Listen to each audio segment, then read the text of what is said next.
আসসালামু আলাইকুম। কেমন আছেন সবাই? আশা করি সবাই ভালো আছেন।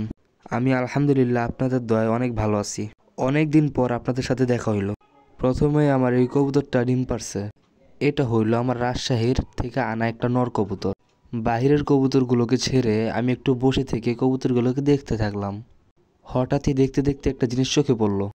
সেটা হইল একটা কবুতর একটা পাখা নিয়ে অনেক টানাটানি করতেছে। কারণ হইল এই কবুতরটা ডিম আছে। সব কবুতর আমার কাছে আসতেছে কারণ এগুলোর ক্ষুধা লাগছে। আমিও দেরি না করে চলে গেলাম এগুলোকে খাবার দিতে। খাবারের বাটি যখন আমার কাছে ছিল সবাই দেখি আমার পিছনে পিছনে আসতেছে। আমিও দেরি না করে কবুতরগুলোকে ভালোভাবে খাবার দিয়ে দিলাম।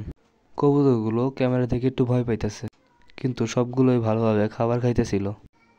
আর আমার এই ধামাসিন কবুতরটা নতুন আজকে ছাড়লাম, পাখা কেটে দিছি। তো কবুতরগুলো যখন খাবার খাইতেছিল আমি তখন বসে বসে দেখতেছিলাম। নেক্সট ভিডিওতে আপনার সাথে দেখা হবে। আল্লাহ হাফেজ।